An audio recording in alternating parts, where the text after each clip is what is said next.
everyone. I've been getting some requests for some tutorials in regards to layout and white space. So I thought I'd do a quick tutorial here to give you some tips on your layouts and using white space. And I'm going to do this by deconstructing this set that I have here. And sometimes that's one of the best ways that we can learn is by deconstructing something and then putting it back together. So this set I did for a contest, and the idea behind the contest was to feature artwork by a specific artist. So the whole idea behind my set was that I wanted the artwork by this artist to really pop. So in this set we see here this gorgeous artwork by Louis Jouver that is titled Nightfall, and I wanted that to be my focal point. So the first thing that I did was I picked my backdrop. Now, if you are interested in learning more about layout and white space or negative space, I would suggest that you just simply type into Google white space in design or negative space in design. Or another good thing to do some quick research on is Gestalt principles. And Gestalt principles are principles that help us to better understand how people process visual information. So one of the Gestalt principles that's really important in regards to layout and white space is the Gestalt principle of parsimony. And parsimony basically says that simpler is better, less is better. So the first thing that I wanted to do was to pick my backdrop. Now there's two types of white space or negative space. First of all, white space does not mean that the space is going to be white. Instead, white space is referring to the spaces that are left blank intentionally or the empty spaces in your design. There's two types. There's active white space and there's passive white space. Passive white space is going to be a byproduct of the elements in your design. It's going to be those natural negative spaces or white spaces or blank spaces that are just part of the design. Active white space is going to be that white space that you intentionally add to your design to be able to give your piece a focal point, to be able to give flow to it or feng shui to it. And so when I was picking my backdrop, I was thinking about my active white space. I was thinking about my layout. And so let's go ahead and start deconstructing this.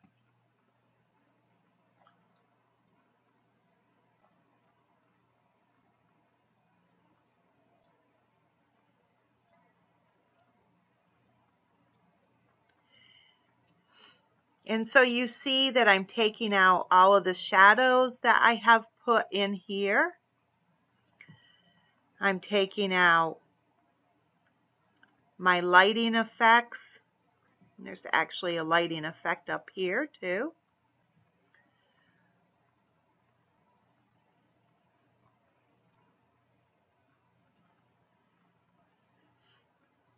I'm going to put that over there so I don't lose it.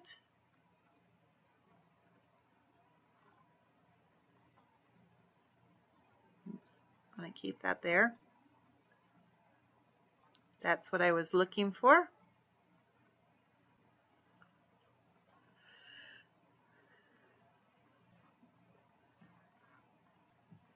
All right, we're going to leave those shadows in there. That's not a concern right now. So this leaves me with my backdrop. Now, I chose this specific backdrop for a couple of reasons.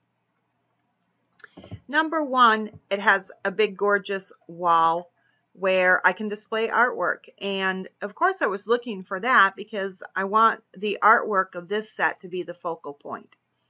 The other thing that I really liked about this space is that the colors were muted.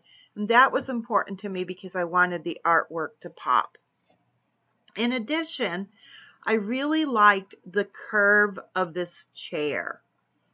I liked that I would be able to use the curve of that chair in a way to balance my set and draw the reader or the viewer's eye up to the top right hand corner where I wanted to make the artwork there the focal point. There's a couple of things though that I needed to consider. One thing is you want to pay attention to balance. So let's go ahead and look at the balance here. We're going to do that by putting the artwork in here.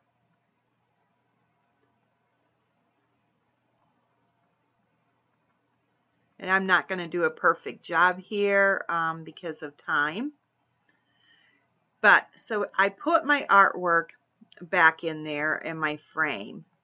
And I could leave it like this, but it's definitely, the artwork is not popping and it's not really a focal point there. The chair is really heavy here. So is that the end table here in the front. It's actually kind of distracting. My eye right now is drawn more to this end table. The reason why this is happening is because at this point, there's a misuse of white space. There's too much white space over here, too much white space here. So our eyes are naturally drawn to these heavy objects. And right now, the heaviest object is the furniture right here in the bottom left. So I needed to balance it out. One thing that I did to do this is I added window curtains. And what these window curtains did were they framed my artwork. And so you can already start to see where the eye is naturally starting to drift towards the artwork. A couple of things that were important in choosing my window is that I wanted muted colors. I needed to make sure that my window, the heaviness of it was approximately the same as the artwork. However, my artwork, I want to stand off of the page. I want for it to really show up in the set. So I chose muted colors for my curtains and my window. The other thing this does is that you see that it adds dimension and depth. And so the chair and the end table do not seem so heavy down here in the corner. However, a couple things that we'll notice is that there's still a big blank space down here in the bottom right corner. And white space is okay. White space is good, but it has to be balanced. And in this case, it's not balanced. The viewer is automatically going to say, oh, something's wrong with this picture, or I'm missing something. What's missing from the bottom right corner here? So our eye is naturally drawn down to this blank space because our brain is trying to process what's missing. So I needed to add some elements there. Again, for me, it was important that my elements were not too heavy so as to be distracting. And I also wanted the colors light and muted. So I added just a small stand here with a muted flower arrangement that actually complemented the colors that were already in the set. In addition, if you remember, I added the cat here as well. Again, I'm keeping it simple but I'm also adding balance to it. So now we have white space still under the photo or under the artwork, but it's white space that is intentionally set up to add balance and to direct the viewer's eye up here to the artwork. Now another thing, my artwork is shoved up against the corners of my set here. This makes it feel crowded. It makes it feel that this makes it feel crowded, and it disrupts again the balance. So I would want to, what I did was I moved my artwork down to make sure that I was using my white space around the artwork as well too. And so now we see that we're starting to get that balance to the set. However, there's still some things that aren't happening yet that are extremely important when we're talking about layout. We're talking about making something the focal point, and that is our shadows and our light effects. So I needed to add my shadows, but shadows include transparencies, they include shadows, and they include light effects too. All of those are going to be really important. When you're trying to make an object stand out on a wall, it's good to add shadows around the perimeter or the outsides of that object because it gives the object depth. And so here you can see I added shadows behind the frame of my artwork. It makes it pop off of the wall. You don't want to add it, or you don't want for it to be too far out. That looks unnatural. Instead, you want just a little bit showing there.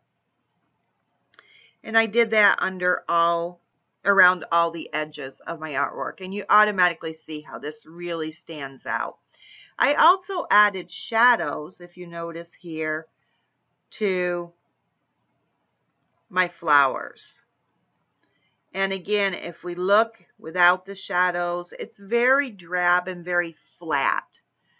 All of this, the viewer does not notice this stuff. You never want your viewer to notice your shadows. If your shadows are being noticed, that means you haven't done them properly. Instead, the shadows are just going to make things pop and add depth and balance. You also noticed before that I added light effects as well too. So another thing was that I wanted to make sure that I had the artist's name in the set to give him credit, and then also to let people, of course, know where the artwork was from and that it was the focal point.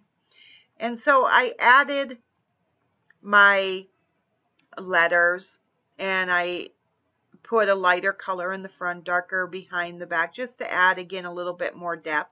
But you see it was still drab. And so a trick that I'm sure that all of you have seen a lot is to add a color block.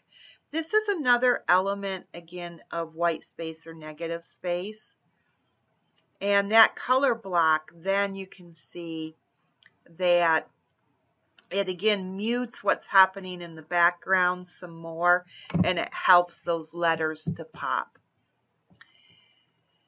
But it's still drab. And this is where our shadows come in. So I actually added some nice shadows here to my block. I added some light effects up here to my window. And then I also lost it. Where are you? Oh, there it is. And then I added some light effects or sparkles to the name down here too. And it just adds balance and adds some interest to the photo. Another thing,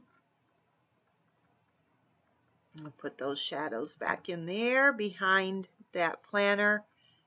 And you can see where that pops, helps it pop some more. And we'll put those back under the artwork.